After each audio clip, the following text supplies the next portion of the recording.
Maths classes. ఈరోజు maths క్లాసుల్లో భాగంగా మనం గతంలో తెలంగాణలో జరిగినటువంటి టెట్ ఎగ్జామినేషన్ నుంచి మ్యాథ్స్ క్వశ్చన్ పేపర్ కోసం డిస్కస్ చేద్దాం. ఇది కొంచెం డిఫికల్టీ లెవెల్లోనే ఉన్నది. మనం దీని నుంచి చాలా విషయాలు నేర్చుకోవడానికి అవకాశం ఉంటుంది. కాబట్టి జాగ్రత్తగా లాస్ట్ వరకు కూడా మీరు వినడానికి ట్రై చేయండి. మొదట ఇక్కడ ఇచ్చినటువంటి క్వశ్చన్ చూసినట్లయితే √2 = 1.414 అయినచో 1/√9 - √8 వాల్యూ ఎంత అని చెప్పేసి అన్నాడు. ఇక్కడ 1/√9 - √8 అని చెప్పేసి ఇచ్చాడు. కాబట్టి దీన్ని మనం ఏం చేయాలంటే మొదట అకర్ణీయం చేయాలి. అకర్ణీయం చేయాలంటే మనం చేయవలసినటువంటి విషయం ఏంటంటే లవహారాలని √9 + √8 చేత మల్టిప్లై చేయాలి. కింద √9 - √8 అని ఉన్నది కాబట్టి లవహారాలని √9 + √8 చేత మల్టిప్లై చేయాలి. అలా మల్టిప్లై చేసినట్లయితే మనకి ఏమొస్తుంది అనేది చూసినట్లయితే ఇక్కడ హారంలో a - b × a + b సూత్రంలో ఉంది. కాబట్టి మనకి ఏమవుతుందంటే a² - b², అంటే √9² - √8² స్క్వేర్ √2 కూడా క్యాన్సిల్ అయిపోయినట్లయితే 9 - 8 ఉంటుంది. 9 - 8 అంటే 1 అనమాట. కాబట్టి హారంలో 1 ఉంది కాబట్టి మనం ఇంక దాన్ని వేయవలసిన అవసరం లేదు. ఇంక మనకి లవంలో ఎంత ఉందంటే √9 + √8 అని ఉన్నది. √9 అంటే అర్థం ఏంటి 3 అనమాట. ప్లస్ √8 అంటే ఏంటి 2√2. కానీ వీడు ఏం చేశాడంటే ఇక్కడ √2 అంటే ఏటో ఇచ్చాడు. ఎంత ఇచ్చాడంటే మనకి 1.414 ఇచ్చాడు. కాబట్టి ఆ 2 చేత ఈ √2 యొక్క వాల్యూని మల్టిప్లై చేసినట్లయితే 2 × 1.414ని మల్టిప్లై చేసినట్లయితే 2.828 అవుతుంది. ఈ రెండింటిని కూడా యాడ్ చేసినట్లయితే 5.828 అవుతుంది. కాబట్టి మనకి రెండో ఆప్షన్ అనేటువంటిది మనకి ఆన్సర్ అవుతుందన్నమాట. అయితే ఇక్కడ వరకు వచ్చిన తర్వాత √9 + √8 వరకు వచ్చిన తర్వాత మనం ఊహించి ఆన్సర్ వేసేయచ్చు. ఎలా అంటే ఒకసారి చూసినట్లయితే ఇక్కడ √9 అంటే మనకి ఎంత అవుతుందంటే 3 అవుతుంది. ప్లస్ ఇక్కడ రూట్లో ఉన్నటువంటి దాంట్లో ఒకటి మాత్రమే తక్కువైంది, ఒకటి కానీ ఎక్కువైనట్లయితే √9 అవుతుంది. √9 అయినట్లయితే అది కూడా 3 అవుతుంది అనమాట. అంటే ఇక్కడ మనకి ఏమవుతుందంటే దగ్గరగా 6కు సమానం అవుతుంది. 6కు దగ్గరగా ఉన్నది ఏమవుతుంది ఇందులోని అంటే 5.828 అవుతుంది. ఎట్టి పరిస్థితుల్లో 6 అవ్వదు, లేదా ఇక్కడ 4.8 కూడా అవ్వదనమాట. అంటే ఈ రెండాటిలో ఏదో రావడానికి అవకాశం ఉంది. 6 దగ్గరగా ఉన్నది రెండోది కాబట్టి ఇది ఆన్సర్ అవుతుంది అనమాట. నెక్స్ట్ క్వశ్చన్ చూసినట్లయితే ఇక్కడ మనకి ఇచ్చింది ఏంటంటే వీడు x² - 3x + 1 = 0 అని ఇచ్చాడు. ఇచ్చి వీడు ఏం కనుగొమన్నాడు అంటే x + 1/x అనేది కనుగొమన్నాడు. దీని నుంచి మనం సాధారణంగా ఏం చేస్తామంటే సమీకరణం అంతటిని కూడా సాధించి x = -b ± √b² - 4ac/2a అనేటువంటి సూత్రం ప్రకారంగా వేసి x యొక్క వాల్యూ కనుగొని దాన్ని దీంట్లో సబ్స్టిట్యూట్ చేసినట్లయితే చాలా ఎక్కువ టైం పడుతుంది. మనం జాగ్రత్తగా లాజిక్ ప్రకారంగా ఆలోచించినట్లయితే ఇక్కడ వీటన్నింటిలో కూడా మనకి ఇక్కడ x² ఉంది, ఇక్కడేమో 1 ఉంది. దీన్ని అంతటిని x చేత భాగించినట్లయితే మనకి ఆన్సర్ రావడానికి అవకాశం ఉంటుంది అనమాట. చూడండి ఒకసారి x²/x 3x/x 1/x = 0. x²/x అంటే మనకి ఏమవుతుందంటే x క్యాన్సిల్ అయిపోతే ఇంకో x ఉంటుంది. మైనస్ ఇక్కడ x క్యాన్సిల్ అయిపోతే ఇంక 3 ఉంటుంది. ప్లస్ 1/x అనమాట = 0. అంటే x + 1/xని ఇటువైపు నుంచి ఆ -3ని అటు సైడ్ తీసుకెళ్ళినట్లయితే +3 అవుతుంది. మనకు కావలసినటువంటి ఆన్సర్ వచ్చింది. x + 1/x అంటే 3 అవుతుందన్నమాట. ఈ విధంగా మనం నిశ్చితంగా పరిశీలించడం ద్వారా కూడా మనం ఆన్సర్ని ఈజీగా గుర్తించవచ్చు అనమాట. మీరు కూడా అదే విధంగా పరిశీలించినట్లయితే మనకి తప్పనిసరిగా మనం చేసినటువంటి పేపర్లో 2-3 క్వశ్చన్లు రావడానికి అవకాశం ఉంటుంది. ఇక్కడ ఇచ్చినటువంటి ఈ క్వశ్చన్ ఒకసారి చూసినట్లయితే ఏమన్నాడంటే దీంట్లో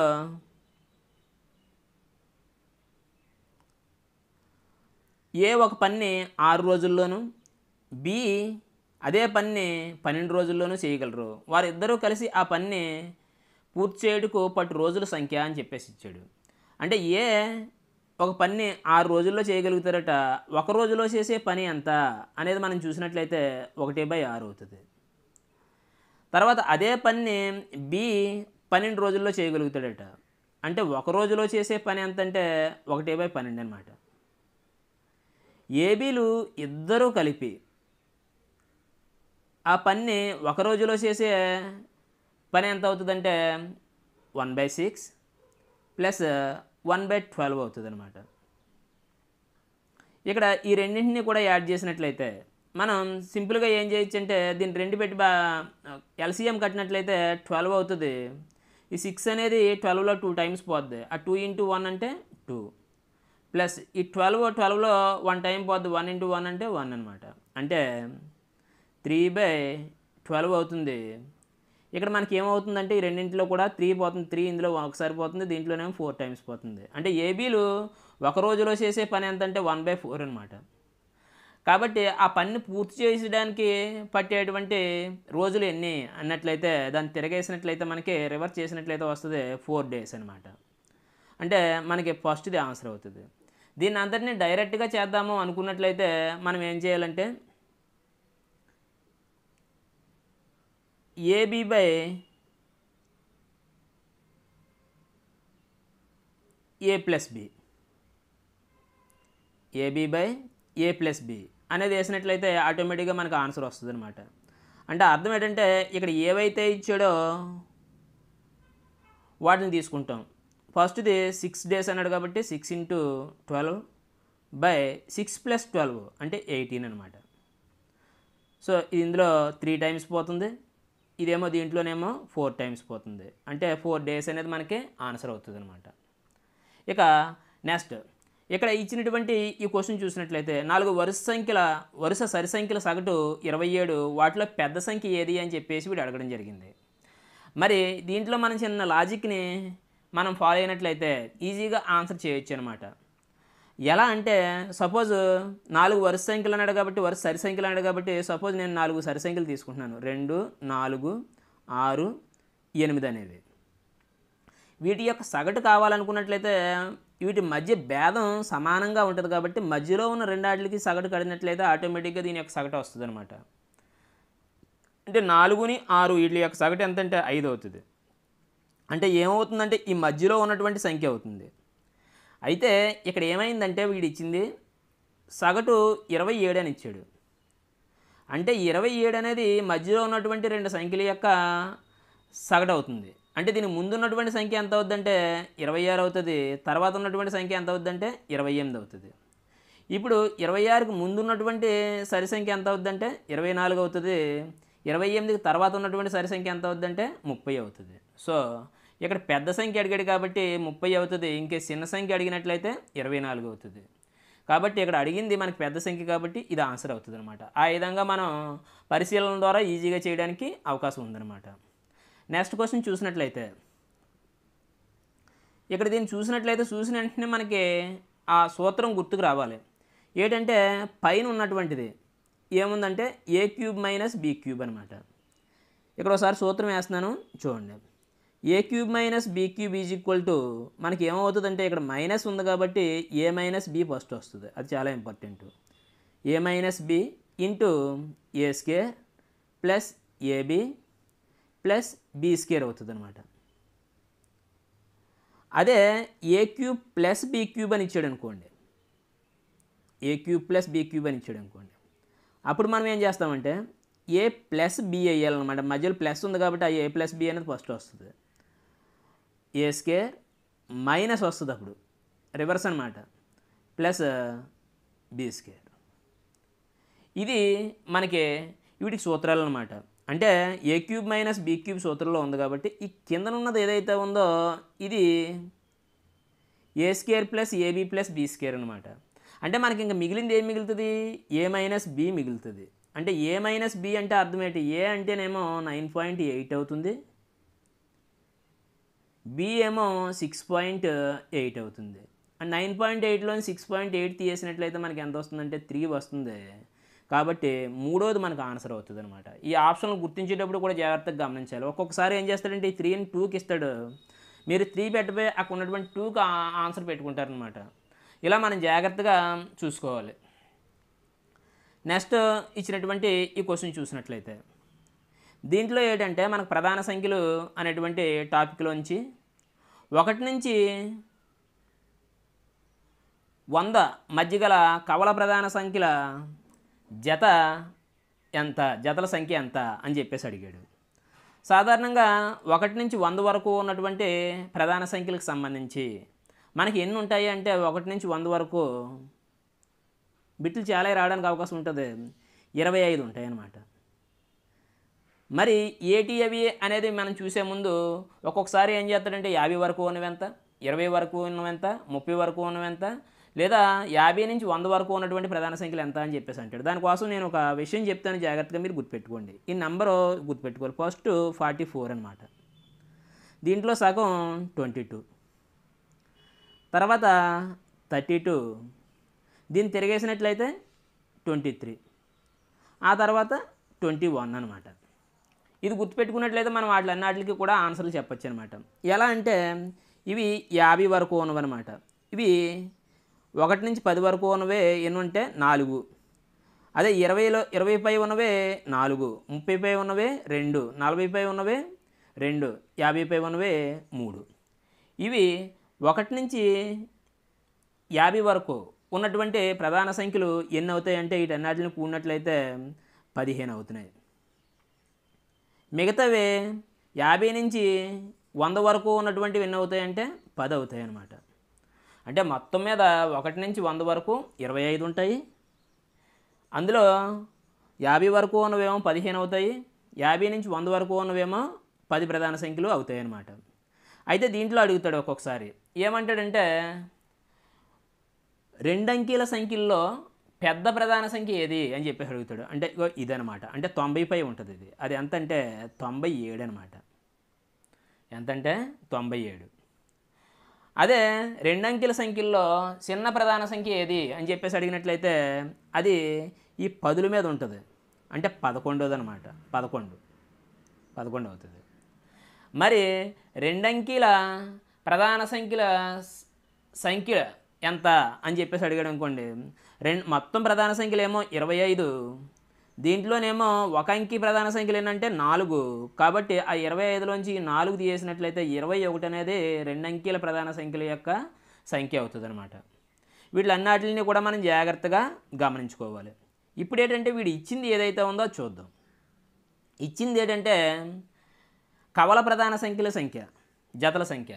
కవల ప్రధాన సంఖ్యలు అంటే ఏంటంటే 2 ప్రధాన సంఖ్యల యొక్క భేదం 2గానే అయినట్లయితే అటువంటి ప్రధాన సంఖ్యలను ఏమంటామంటే కవల ప్రధాన సంఖ్యలు అంటాం. అంటే సపోజ్ అవి చూసినట్లయితే ఎన్ని ఉంటాయంటే టోటల్ 8 ఉంటాయి. 50 వరకునేమో 6 ఉంటాయి, 50 నుంచి 100 వరకునేమో 2 ఉంటాయి అన్నమాట.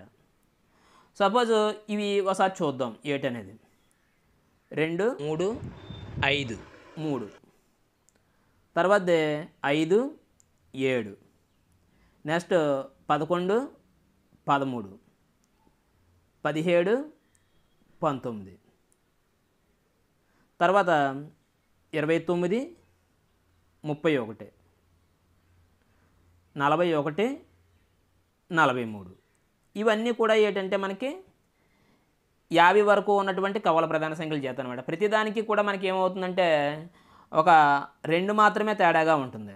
మరి 50 తర్వాత ఉన్నవి ఏంటి అంటే 59, 61 ఇదొక జత, తర్వాత 71, 73 ఇదొక జత అనమాట.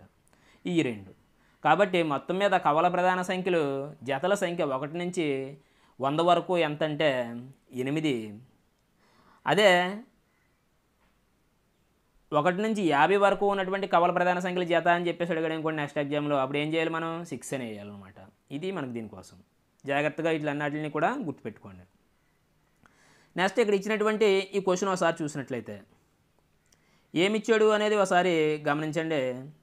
ఇక్కడ మనకి గమనించవలసినటువంటి విషయం ఒకటి చెప్తాను, సూత్రం జాగ్రత్త చూడండి. a⁻n అంటే అర్థం ఏంటంటే 1/a⁴n అనమాట.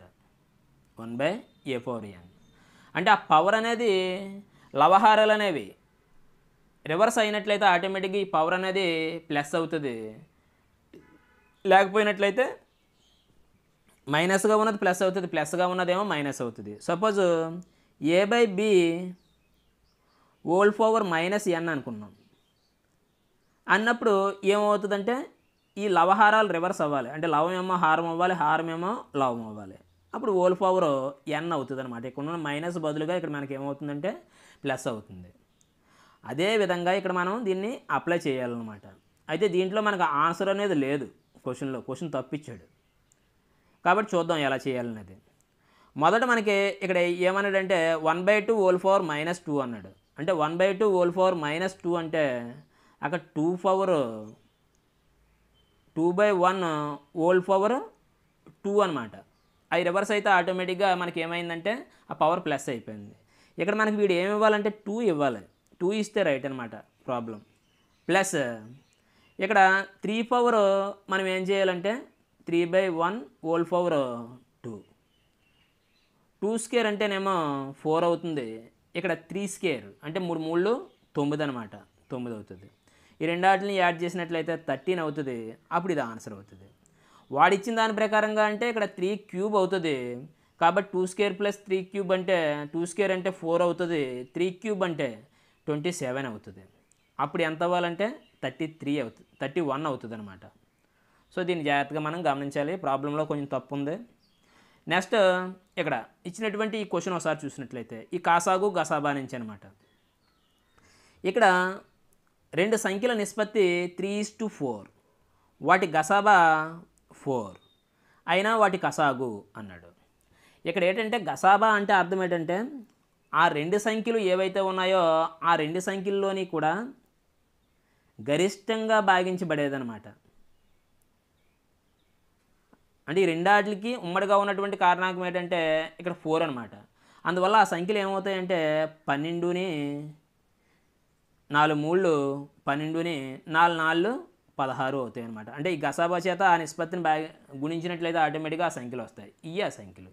వాడు ఏమడిగాడు? కసాగు అడిగాడు. అంటే వీటికి కసాగు కట్టాలి.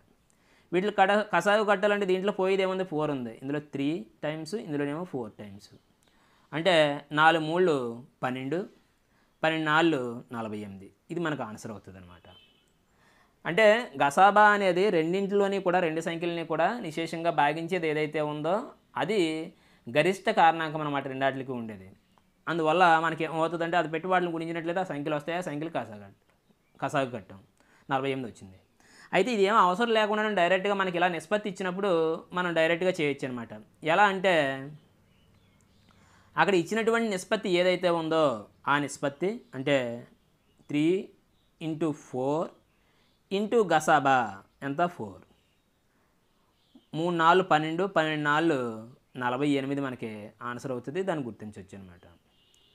నెక్స్ట్ ఇక్కడ ఇది మనం జాగ్రత్తగా చూసినట్లయితే ఒక త్రిభుజంలోని అంతర్కోణ సమద్విఖండ రేఖల ఖండన బిందువుని ఏమంటారు అని చెప్పేసి అన్నాడు.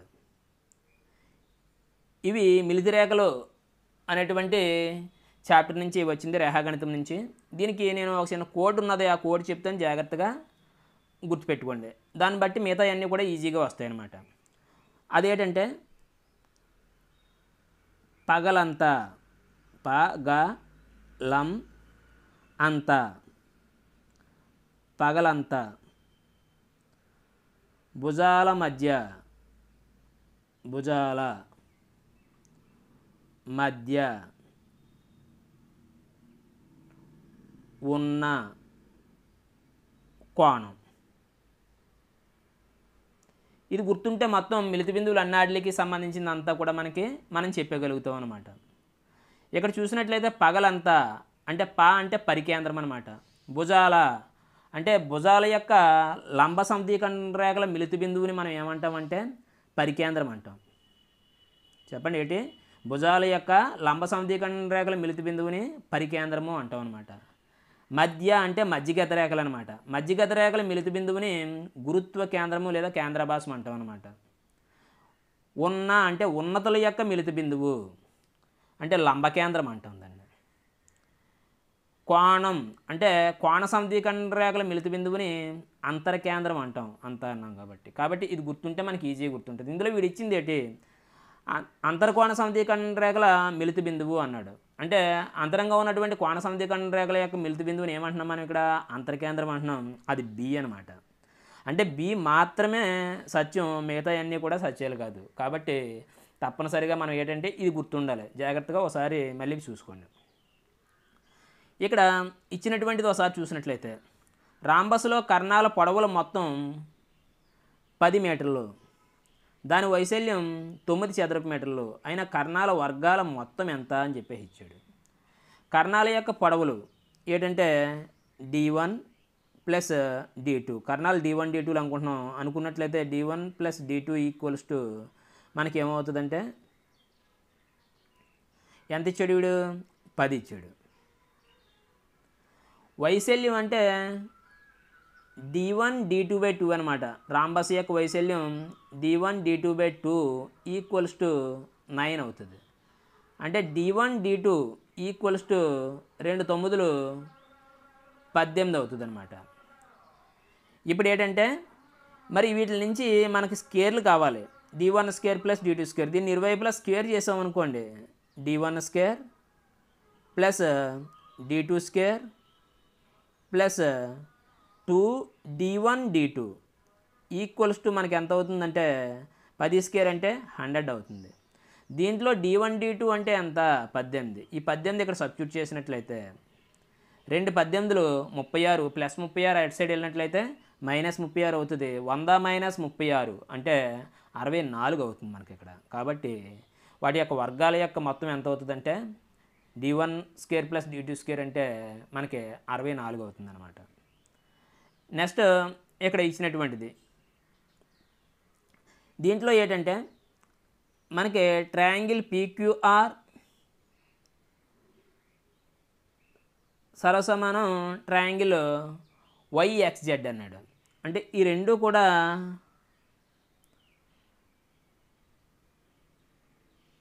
స్వరూపాలు అనమాట. అంటే PQR ట్రయాంగిల్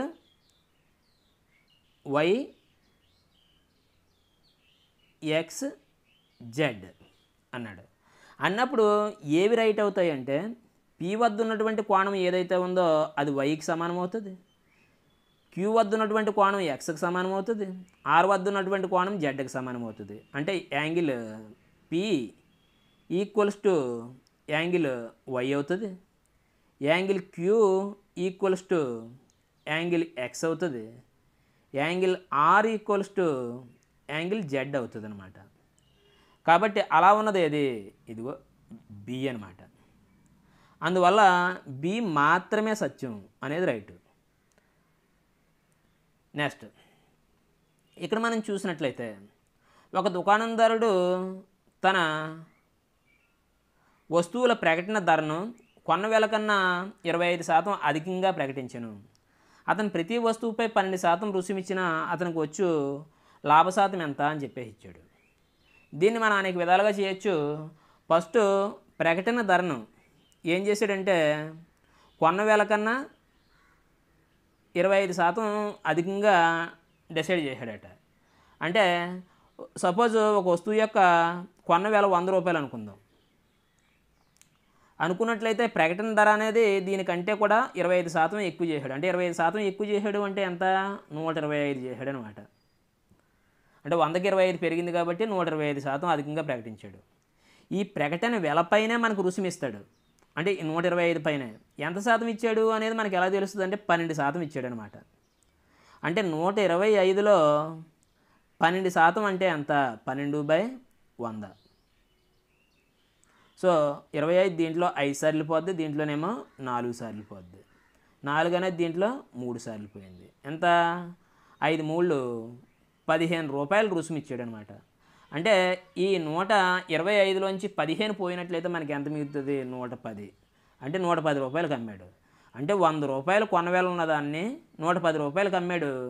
అంటే ఎంత మనకి ఇతనికి లాభం వచ్చింది అంటే 10 రూపాయలు మాత్రమే లాభం వచ్చిందనమాట. కాబట్టి లాభశాతం ఇక్కడ 100కి కట్టాం కాబట్టి అది పర్సంటేజ్ అవుతుంది అనమాట ఆ 10 రూపాయలు ఉన్నది. కాబట్టి మూడోది మనకి ఆన్సర్ అవుతుంది. నెక్స్ట్ ఇక్కడ ఇచ్చినటువంటి ఈ క్వశ్చన్ చూసినట్లయితే 6 వ్యాసార్థంగా గల అర్ధవృత్త చుట్టుకొలత అన్నాడు. ఒక వృత్తం తీసుకున్నట్లయితే ఈ వృత్తం యొక్క వ్యాసము అనేది వృత్తాన్ని 2 సర్వసమాన అర్ధవృత్తాల కింద విభజిస్తుంది అన్నమాట. అయితే ఈ అర్ధవృత్తం యొక్క ఫస్ట్ వృత్తం యొక్క చుట్టుకొలత ఏంటంటే 2πr. మరి అర్ధవృత్తం యొక్క చుట్టుకొలత ఏమవుతుందంటే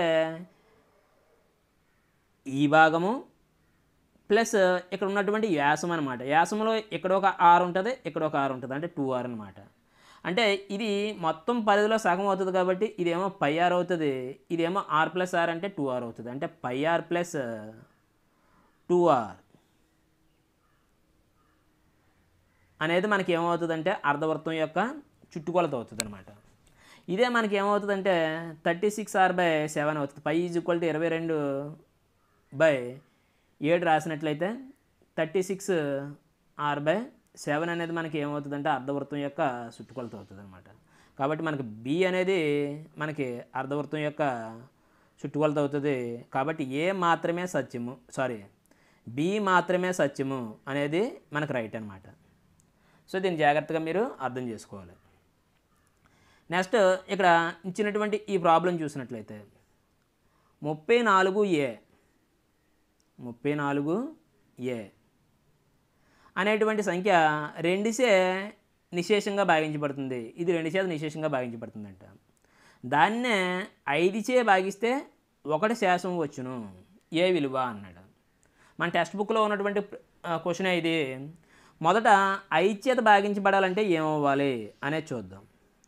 ఒక సంఖ్య 5 చేత భాగించబడాలంటే దాని యొక్క 1ల స్థానంలో 0 కానీ 5 కానీ ఉండాలి. కానీ ఇక్కడ వీడు ఏమన్నాడంటే 1 శేషం రావాలి అన్నాడు. 1 శేషం రావాలంటే వీటికంటే 1 ఎక్కువ ఉండాలన్నమాట. అంటే ఏమవ్వాలి, 1ల స్థానంలో 1 కానీ 6 కానీ ఉండాలి. ఇంకొకటి ఏమన్నాడు దీంతో పాటు అంటే ఇది 2 చేత భాగించబడాలి అన్నాడు. మరి 2 చేత భాగించబడాలి అంటే 1ల స్థానంలో ఏముండాలి, సరిసంఖ్య ఉండాలి. ఈ రెండాటిలో సరిసంఖ్య ఏది, 6. కాబట్టి ఆ 6 అనేది మనకు ఆన్సర్ అవుతుంది అనమాట. జాగ్రత్తగా మనం గమనించుకుని చేయాలి. ఇటువంటి వాటి మీద మనం చాలా వీడియోలు చేయడం జరిగింది, వాటిని మీరు ఒకసారి వాచ్ చేయండి. ఇక్కడ ఇది ఏంటంటే వైశల్యాలకు సంబంధించినటువంటి సూత్రాలకు సంబంధించినటువంటి కాన్సెప్ట్ అనమాట. మనం ఏం చేయాలంటే ఒక ట్రెపీజియం అన్నాడు. ట్రెపీజియం అంటే అర్థం ఏంటంటే ఒక జత ఎదురెదురు భుజాలు సమాంతరంగా ఉన్నట్లయితే అటువంటి చతుర్భుజాన్ని మనం ఏమంటామంటే ట్రెపీజియం అంటాం. సమాంతరంగా ఉన్నటువంటి భుజాలని ఏబీలుగా తీసుకుంటాడు. వాటి మధ్య ఉన్నటువంటి దూరం ఏదైతే ఉందో దాన్ని హెచ్గా తీసుకుంటాడు. అలా తీసుకున్నట్లయితే ఈ h × a+b అనేది దీని యొక్క ½ × h × a+b అనేది మనకి దీని యొక్క వైశల్యానికి సూత్రం అవుతుంది అనమాట. కాబట్టి దీనికి సూత్రం ఏమవుతుందంటే ఈ లాస్ట్ది ఏదైతే ఉందో అది అవుతుంది అనమాట. మరి నెక్స్ట్ రెండవది ఏంటి అనేది మనం చూసినట్లయితే చతుర్భుజం. ఒక చతుర్భుజం తీసుకుంటాం. ఇలా ఒక చతుర్భుజాన్ని తీసుకున్నాం. చతుర్భుజాన్ని తీసుకున్నప్పుడు ఏం చేస్తాడంటే ఒక కర్ణం తీసుకుంటాడు, డి అనమాట. దీనిపైకి మిగతా శీర్షాల నుంచి లంబాలు గీస్తాడు. ఏంటంటే h1 ఇదేమో h2. అప్పుడు ఈ చతుర్భుజం యొక్క వైశాల్యం ఏమవుతుందంటే ½ ఈ కర్ణం యొక్క పొడవు ఏదైతే ఉందో అది d h1 + h2 అవుతుంది. h1 + h2 అవుతుంది. అంటే చతుర్భుజం యొక్క వైశాల్యానికి సూత్రం ఏమవుతుందంటే ఇక 3ది అవుతుంది. ఇక నెక్స్ట్ మనకు మిగిలింది ఏంటంటే రాంబస్. రాంబస్లో మనకి కర్ణాలు ఉంటాయి. ఎన్ని కర్ణాలు ఉంటాయంటే 2 కర్ణాలు ఉంటాయి. అంటే అన్ని భుజాలు సమానంగా ఉంటాయి, కర్ణాలు లంబ సమీకరణం చేసుకుంటాయి. ఇదేమో d1 అవుతుంది, ఇదేమో d2 అవుతుంది. దీని యొక్క వైశాల్యానికి సూత్రం ఏమవుతుందంటే ½ d1 × d2 అవుతుంది అనమాట. అంటే ఫస్ట్ ఉన్నటువంటి ఆప్షన్ అవుతుంది. నెక్స్ట్ ఇచ్చింది ఏముంది అనేది చూసినట్లయితే సెక్టర్ వైశాల్యం. సెక్టరు అంటే మీ అందరికీ తెలుసున్నదే ఒక వృత్తం తీసుకుని వృత్త చాపంపై కొంత భాగం తీసుకుని అది వృత్త కేంద్రం వద్ద x డిగ్రీల కోణాన్ని ఏర్పాటు చేసినట్లయితే r అనేది వృత్తం యొక్క వ్యాసార్థం అయినట్లయితే సెక్టర్ యొక్క వైశాల్యం ఏమవుతుందంటే a ఈక్వల్స్ టు x డిగ్రీలు బై వృత్త కేంద్రం వద్ద కోణం 360 డిగ్రీలు ఇంటూ వృత్తం యొక్క వైశాల్యం πr² కాబట్టి πr² అనమాట. సో ఇది అవుతుంది. అదే సెక్టర్ చాపం పొడవు అన్నాడు అనుకోండి, ఇక్కడ 2πr వేస్తాం అనమాట, πr² బదులుగా. సో కాబట్టి ఇది ఆన్సర్ అవుతుంది. ఇలా మరి జాగ్రత్త చేసుకోవాలి. నెక్స్ట్ ఇక్కడ ఇచ్చినటువంటి ఈ క్వశ్చన్ని కూడా ఒకసారి గమనించినట్లయితే ఇవన్నీ కూడా మనకి టెక్స్ట్ బుక్లో ఇచ్చినటువంటి క్వశ్చన్సే, జాగ్రత్తగా మీరు అర్థం చేసుకోవాలి. మొదటిది మ్యాచింగ్ చేయమన్నాడు, అంటే ఇవన్నీ కూడా మనకి చేయడం రావాలన్నమాట. అప్పుడే మనకి ఈ కాన్సెప్ట్ మీద పూర్తిగా అవగాహన వస్తుంది. ఇప్పుడు ఫస్ట్ది ఏంటంటే 81 హోల్ పవర్ 0.25 అనమాట. అంటే దీన్ని మామూలుగా భిన్నంగా మార్చినట్లయితే 0.25 అనే దాన్ని 25/100 అవుతుంది. 25/100 అంటే మనకి ఏమవుతుందంటే 1/4 అవుతుంది. ఈ 81ని 3/4 అని రాయొచ్చు, ఇదేమో 1/4 అని రాయొచ్చు. కాబట్టి మనకి ఎంత అవుతుందంటే 3 అవుతుంది. అంటే ఈ ఫస్ట్ దానికి ఆన్సర్ మనకి రెండోది అవుతుందన్నమాట. ఇక 32 ఉన్నది, 32 పవర్ 0.2 అంటే 2/10 అనమాట. 2/10 అంటే 1/5 అంటే 1/5. దీన్ని ఏం చేయొచ్చు అంటే 2/5 అని రాయొచ్చు. 32ని హోల్ పవర్ 1/5 అంటే మనకి ఎంత అవుతుందంటే 2 అవుతుంది. కాబట్టి ఒకటోది మనకి ఇక్కడ ఆన్సర్ అవుతుంది. ఈ రెండాటిని బట్టి మనం గుర్తించవచ్చు అనమాట. ఏంటంటే ఏకేమో మూడోది ఆన్సర్ అవుతుంది, అదే రెండోది ఆన్సర్ అవుతుంది. బీకేమో ఒకటోది ఆన్సర్ అవుతుంది. ఏ రెండోది ఆన్సర్ ఉన్నది, ఫస్ట్ దీని లాస్ట్ది ఉన్నాయి, బి ఒకటోది ఆన్సర్ అయ్యి ఉన్నది, ఫస్ట్ది మాత్రమే ఉన్నది. రెండోది ఉన్నది కానీ మనకి అది ఫస్ట్ దానికి అవ్వదు కాబట్టి ఫస్ట్ది మనకు ఆన్సర్ అవుతుంది అనమాట. ఆటోమేటిక్గా ఈ 25 హోల్ పవర్ 0.5 అంటే హాఫ్ అనమాట. హాఫ్ అంటే 5² అని చెప్పేసి రాయొచ్చు. హోల్ పవర్ 1/2, ఈ 2 క్యాన్సిల్ అంటే మనకు 5 అయిందనమాట.